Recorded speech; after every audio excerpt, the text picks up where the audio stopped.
পরমাণুর ধারণা বহু প্রাচীনকাল থেকেই প্রস্তাবিত হয়ে আসছে।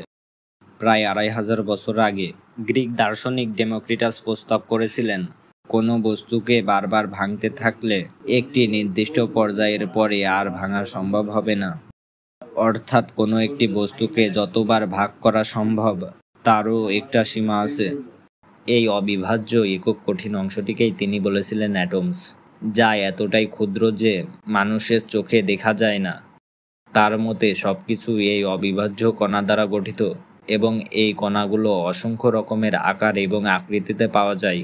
এক এক ধরনের আকার ও আকৃতি বস্তুটির গুণাবলীকে নির্ধারণ করে। ডেমোক্রিটাসের সময় এক ভারতীয় দার্শনিক আশ্চর্য কানাদো একই ধারণা দিয়েছিলেন। তিনি বলেন, কোনো বস্তু নির্দিষ্ট এক স্তরের পরে আর বিভাজ্য নয়। তিনি এই ক্ষুদ্রতম অবিভাজ্য কণাটির নাম দেন অণু। এই প্রাচীন দর্শনীয় ধারণাগুলো ছিল কেবল অনুমান ভিত্তিক। সে সময় এগুলো পরীক্ষামূলকভাবে প্রমাণ করার কোনো উপায় ছিল না। অ্যাটমস এবং অণু শব্দগুলো পরে বহু দার্শনিক গ্রন্থে ব্যবহৃত হয়, তবে দীর্ঘদিন ধরে এই ধারণাগুলো নিষ্ক্রিয় থেকে যায়। পরমাণু বিষয়ক তত্ত্বকে বৈজ্ঞানিক ভিত্তিতে প্রথম উপস্থাপন করেন ব্রিটিশ স্কুল শিক্ষক জন ডাল্টন 1803 সালে। তিনি প্রস্তাব করেন, সকল পদার্থই পরমাণু দ্বারা গঠিত। এই পরমাণুগুলো অবিভাজ্য এবং ক্ষুদ্র কঠিন গোলক বা কঠিন কণা।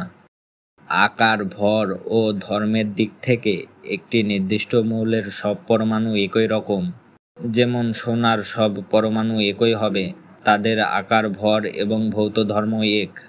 তিনি আরও বলেন, এক মৌলের পরমাণু অন্য মৌলের পরমাণু থেকে আলাদা, অর্থাৎ বিভিন্ন ধরনের পরমাণু রয়েছে এবং প্রতিটি ধরনের নিজস্ব ধর্ম আছে, যেমন ভর, রাসায়নিক বিক্রিয়া, স্ফুটনাঙ্ক বা গলনাঙ্ক।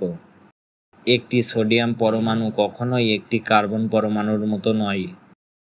ডাল্টন পরমাণু স্তরের ভরের সংরক্ষণ সূত্র এবং নির্দিষ্ট সংযোজন সূত্র ব্যাখ্যা করেছিলেন। 1789 সালে আন্তোয়ান ল্যাভোইসিয়ে ভরের সংরক্ষণ সূত্র উপস্থাপন করেন।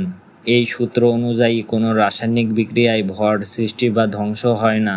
উদাহরণস্বরূপ, যদি 8 গ্রাম দুধের সঙ্গে 8 গ্রাম কফি পাউডার মেশানো হয়, তবে 16 গ্রাম কফি পাওয়া যাবে, অর্থাৎ ভর সংরক্ষিত থাকে। এই একই ধারণা ডাল্টন ব্যাখ্যা করেছিলেন পরমাণুর দৃষ্টিকোণ থেকে। তিনি বলেন, পরমাণু সৃষ্টি বা ধ্বংস করা যায় না, সুতরাং কোনো রাসায়নিক বিক্রিয়ার মোট ভর একই থাকবে। এখন যদি দুটি হাইড্রোজেন পরমাণু এবং একটি অক্সিজেন পরমাণুকে একত্রে করা হয়, তবে পানির একটি অণু তৈরি হবে।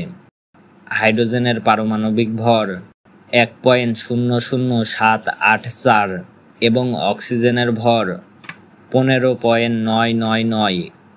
এই দুটি হাইড্রোজেন এবং একটি অক্সিজেন একত্রিত হলে পানির যে অণু তৈরি হবে তার মোট ভর হবে 18.01468। এই ভর সব পানির অণুর ক্ষেত্রেই একই থাকবে।